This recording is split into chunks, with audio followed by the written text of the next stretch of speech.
अस्सलाम वालेकुम रहमतुल्लाहि व बरकातहू। नाउ बच्चों, आज हम लोग बात करने वाले हैं एनिमल किंगडम यानी हैवानाती खानदान का दूसरा फाइलम। और दूसरे फाइलम का नाम क्या है? दूसरे फाइलम का नाम है सिलेंटेरेटा। दूसरे फाइलम का नाम क्या है? सिलेंटेरेटा। ठीक है, फाइलम सिलेंटेरेटा।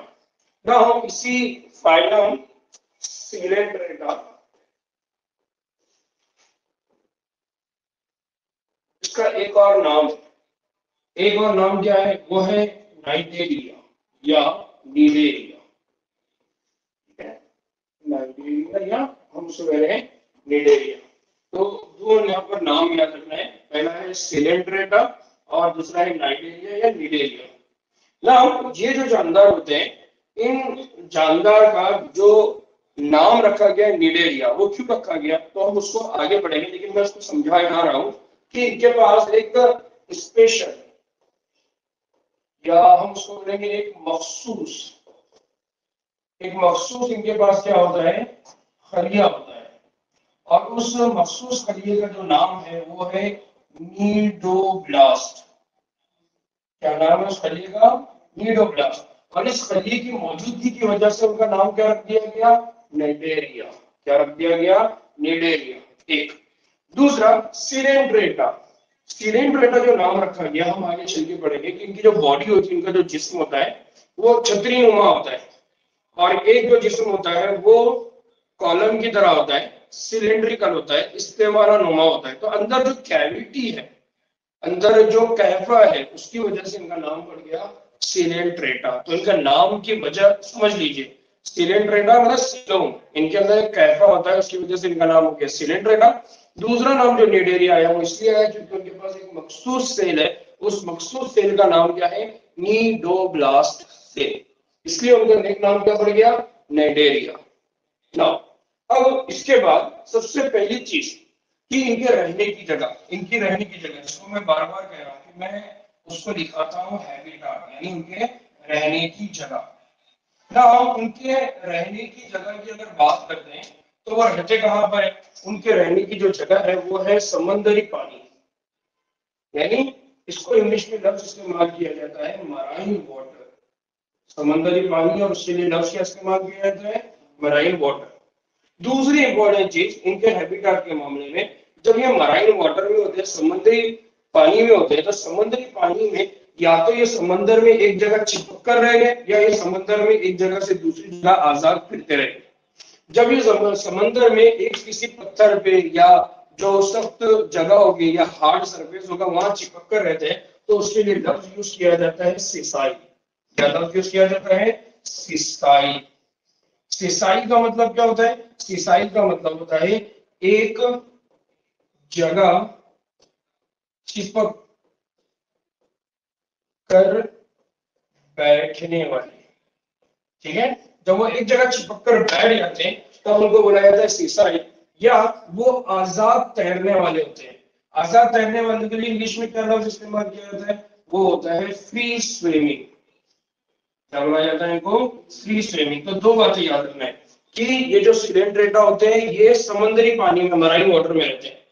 दूसरा कि ये या तो चिपक कर बैठे रहेंगे या तो आजाद तैरते रहेंगे। ठीक है ना। तीसरा एक और बात क्या कि इनके पास, जब हमने कहा कि दूसरी प्रॉपर्टी क्या पड़ती है, तो हमने कहा कि दूसरी खुसूसियत होती है सिमेट्री।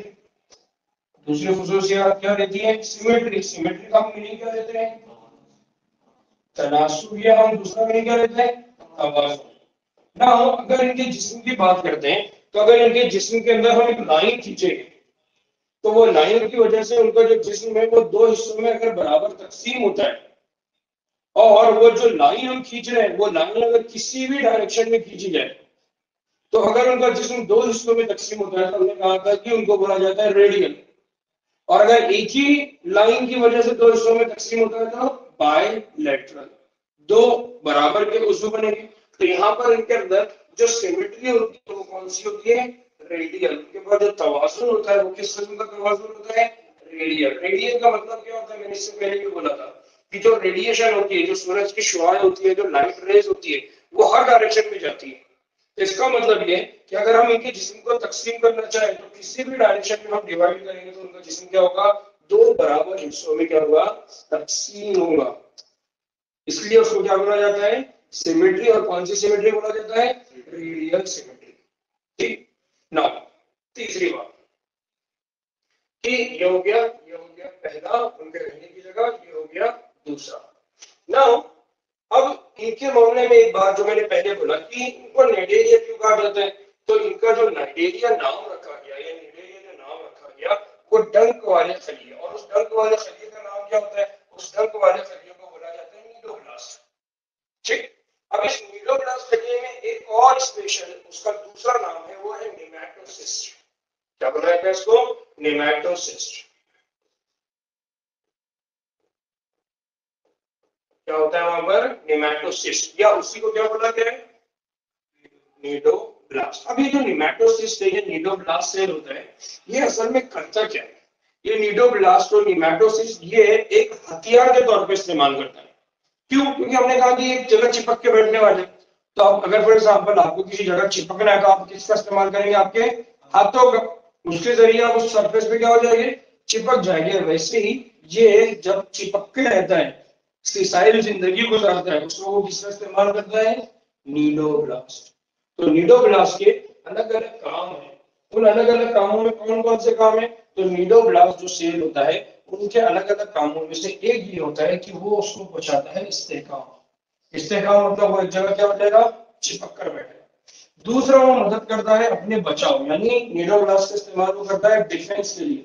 कोई अगर उसको पकड़ने के लिए आ रहा है, कोई उसका शिकार करने वाला है तो उससे बचने के लिए। और तीसरा, वो खुद जब शिकार करने की कोशिश करता है तो वो किसका इस्तेमाल करता है, नीडोब्लास्ट। इसका मतलब है कि इनके पास जो मखसूस खलिया है वो तीन चीजों के लिए इस्तेमाल होता है। एक अपने बचाव के लिए, दूसरा किसी जगह पे चिपक कर बैठने के लिए, और तीसरा अपने शिकार को हासिल करने के लिए।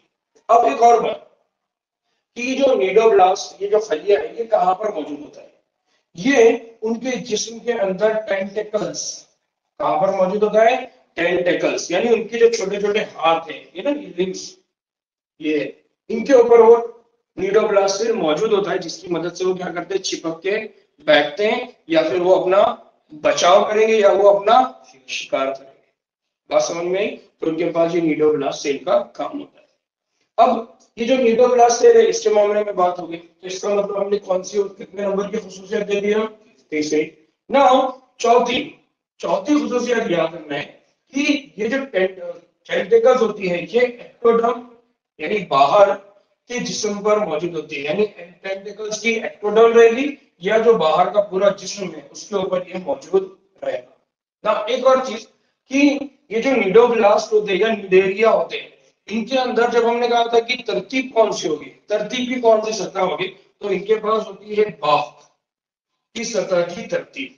बाफ की सतह की तरतीब का मतलब कौन सा हो गया, टिश्यू लेवल ऑफ ऑर्गेनाइजेशन की, जिसमें क्या रहेगा, टिश्यूज रहेंगे, बाफ्ते रहेगी। फिर उसके बाद एक और प्रॉपर्टी हमने पढ़ा था, वो क्या है, जर्म लेयर। जर्म लेयर का मतलब क्या होता है, जुनैन की हालत में बनने वाली जिस्म के अंदर तह। हमने कहा कि या तो दो तह बनेगी या तो तीन बनेगी, दो बनती है तो डिप्लोब्लास्ट, तीन बनती है तो डिप्लोब्लास्ट। नाउ इनके पास जो सतह होती है वो कौन सी होती है, डिप्लोब्लास्ट।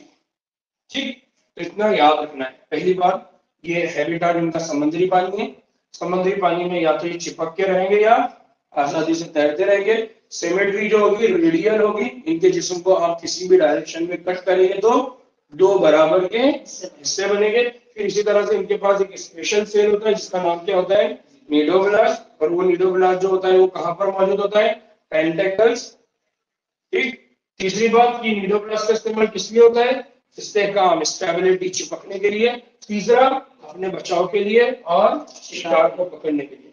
फिर इनके बाद जो तरतीब की सतह होती है वो कौन सी वाली होती है, बाफ की सतह की तरतीब, यानी टिश्यू लेवल ऑफ ऑर्गेनाइजेशन। और लास्ट की उनके पास क्या है, डिप्लोब्लास्ट। जहां तक बात समझ में आई।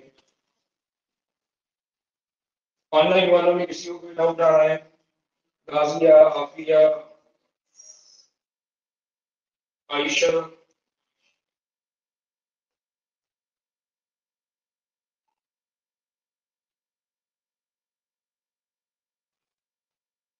ठीक। दासिया बेटा कल का सवाल आपका क्या था, जरा दोबारा मेरे को शेयर करिए, और बाकी लोग बताइए कि किसको क्या डाउट है, किसी को कोई डाउट है यहाँ पर।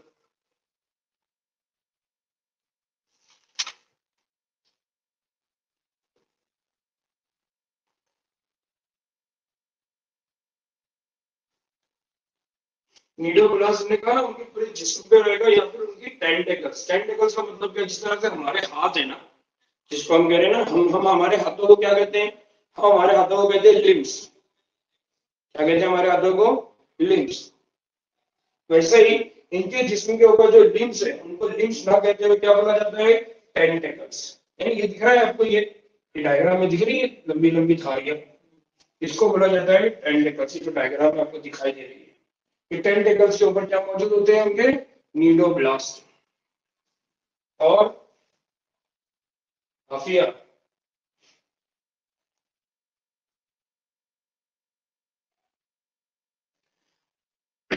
नाउ गाजिया बेटा, अभी अगर आपको आवाज क्लियर नहीं आ रही है तो मेरे हिसाब से रिकॉर्डिंग वाली वीडियो बहुत अच्छी रहेगी, तो आपने इसको एक मरतबा रिकॉर्डेड वीडियो पे भी देख लेना, ठीक है?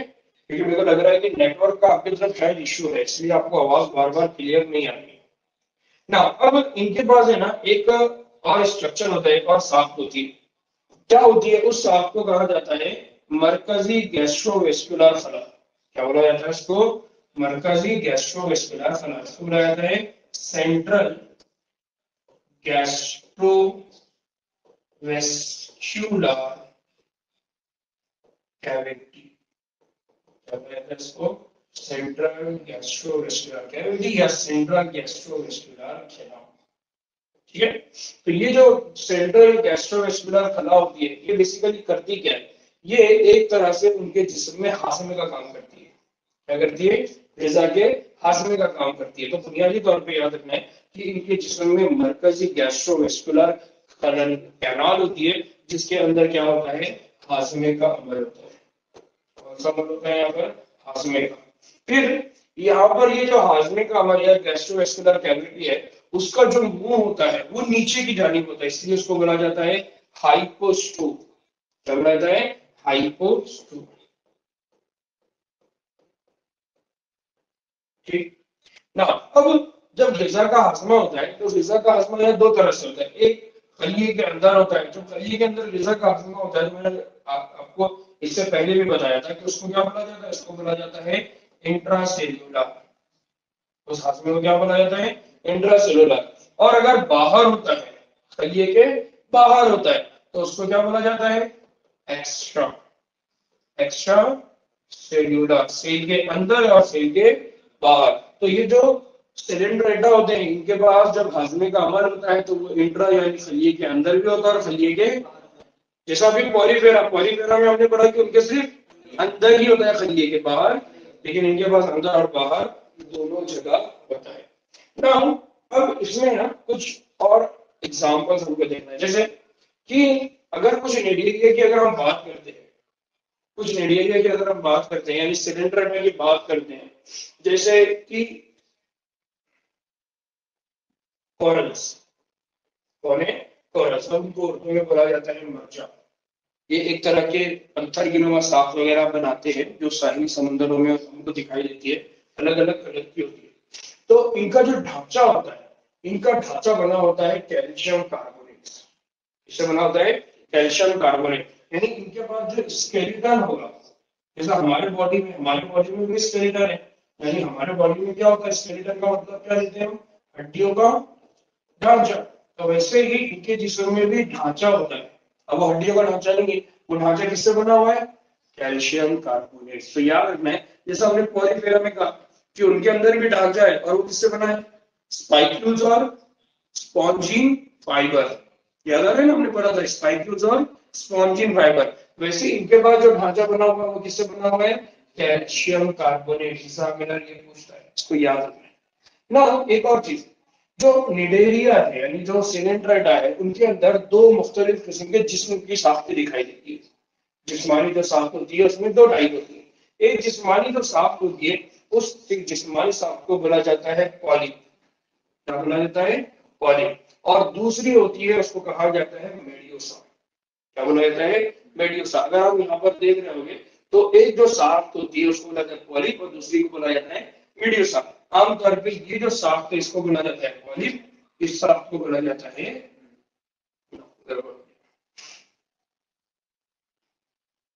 इस साफ्ट को बोला जाता है मेडियोसा और इस साफ्ट को बोला जाता है पॉलिप।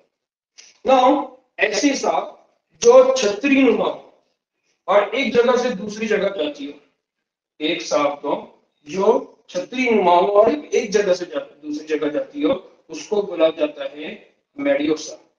और दूसरी सांप को जो सिलेंड्रिकल हो, इस्तेमारा नुमा हो और एक जगह चिपक के बैठी रहती हो, उसको बोला जाता है पॉलिप। क्या बोला जाता है इसको? पॉलिप। तो बुनियादी तौर पर यहाँ पर याद रखना है कि यहाँ पर डेफिनेशन में दो गड़बड़ हो गई। क्या? कि जो मेडियोसा सांप होती है, कौन सी सांप होती है? मेडियोसा सांप। उस मेडियोसा सांप को यहाँ पर उन्होंने क्या बता दिया, यहाँ पर कुछ तो गड़बड़ कर दिया उन्होंने ट्रांसलेशन में कुछ तो गड़बड़ कर दिया। पॉलिप मेडियोसा, पॉलिप मेडियोसा, जो मेडियोसा और यहाँ पर है, ये है मेडियोसा। मेडियोसा जो होती है वो कैसी होती है? छतरी नुमा और आजाद तैरने वाले। और यहाँ पर जो है पॉलिप, पॉलिप कैसी होती है? सेसाइल और नलकी नुमा। तो यहाँ पर याद रखना है कि ये है पॉलिप, ये जो सांप है ये है पॉलिप। और जो पॉलिप सांप होगी वो कैसी होगी? वो होगी, अरे बोल रहा हूँ कहाँ गड़बड़ कर दिया,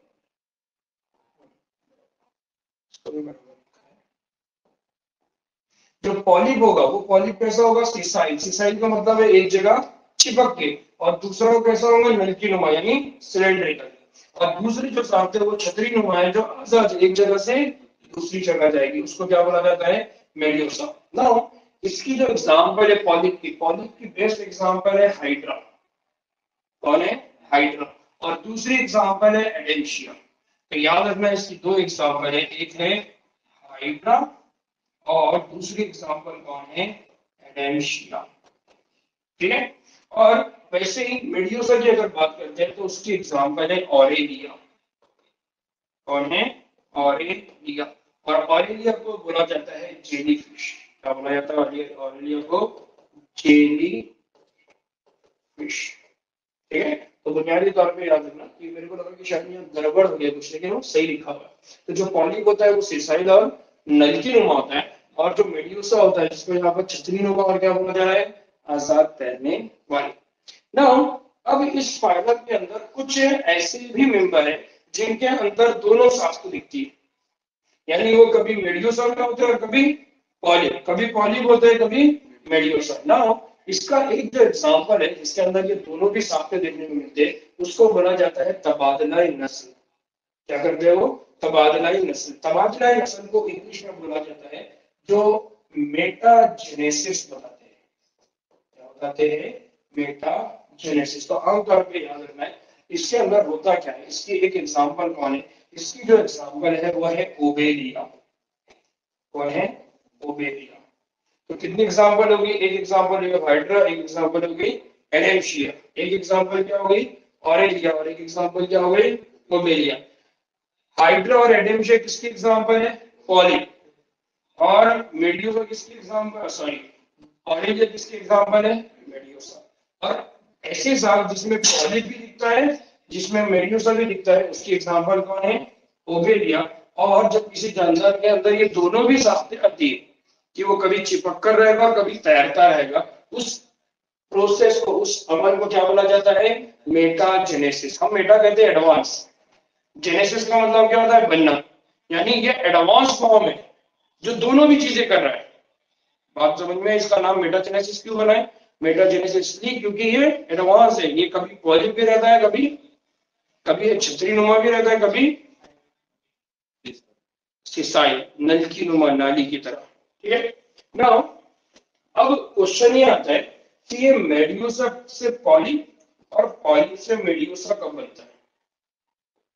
नाउ इनके अंदर आमतौर पर जब रिप्रोडक्शन का अमल होता है, रिप्रोडक्शन मतलब हमारे तौलीद ना, जब इनके अंदर हमारे तौलीद होता है तो इनके अंदर हमारे तौलीद दो तरीके से होता है।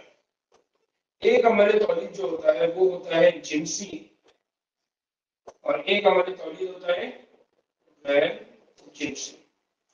जब मेडियोसा से पॉलिप बनेगा तो इसके अंदर जो तौलीद का अमल होगा, यानी मेडियोसा, मेडियोसा से जाति तौलीद के जरिए क्या बनता है पॉलिप, यानी मेडियोसा से क्या बनता है पॉलिप। तब यहाँ पर कौन सा अमल होता है जाति तौलीद। जाति तौलीद का मतलब कौन सा अमल हो गया सेक्सुअल, यानी जिनसी। और जब वो पॉलिप से मेडियोसा बनेगा तब यहाँ पर कौन सा अमल होगा गैर जिनसी। गैर जिनसी मतलब असेक्सुअल रिप्रोडक्शन। आमतौर पर ध्यान में ये जो सिलेंडर होते हैं इनमें दोनों भी तरह के तौलीद के अमल देखने को मिलते हैं, जाति तौलीद अजाति तौलीद, सेक्सुअल और असेक्सुअल रिप्रोडक्शन। ना अब इनके एग्जांपल क्या है, इनकी मिसालें क्या है। तो एक मिसाल याद रखना है फिजिलिया। क्या याद रखना है फिजिलिया। फिजिलिया, फिजिलिया का यहाँ पर मीनिंग क्या होता है, फिजिलिया इसको क्यों बोला गया, क्योंकि इनका जो शेप था वो होता है Portuguese man of war. Portuguese man of war का मतलब क्या, जब पुराने जमाने में जंग होती थी तो जो पुर्तगाल कंट्री थी उसके जो सिपाही थे उनकी जो टोपी थी वो बहुत बड़ी बड़ी थी, तो वो टोपी की तरह, वो हेड की तरह वो दिखाई देता है उनकी टोपी, इसलिए उसका नाम क्या रख दिया पुर्तगीज मैन ऑफ वॉर। दूसरा होता है एडेंशिया। कौन है एडेंशिया। एडेंशिया का कॉमन नेम क्या है सी एनिमो। एडेंशिया का कॉमन नेम क्या है सी एनिमो। इसी तरह से एक है पेनिनक्यूला। क्या है पेनिनक्यूला। पेनिनक्यूला को बोला जाता है सी पेन। क्या बोला जाता है इसको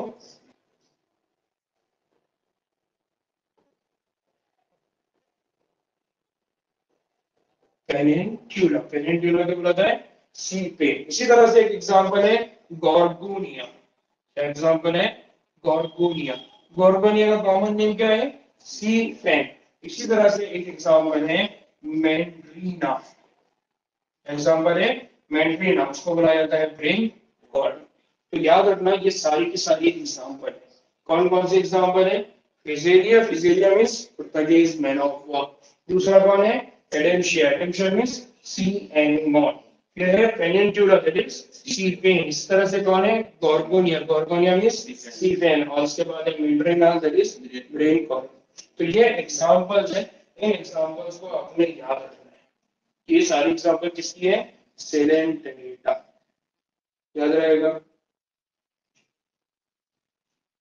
मस्जिद मगरिब की नमाज के लिए कितना वक्त है, अज़ान में कितना टाइम है। ठीक। तो बच्चों मगरिब की नमाज के बाद हम 12वीं जमात का लेक्चर स्टार्ट करेंगे। ठीक है, और हो सकता है कि कल मैं सुबह में लेक्चर और लूँ क्योंकि कल संडे है तो हम एक्स्ट्रा लेक्चर ले सकते हैं। ठीक है, चलिए दुआ में याद रखिए। अस्सलाम वालेकुम रहमतुल्लाहि व बरकातहू।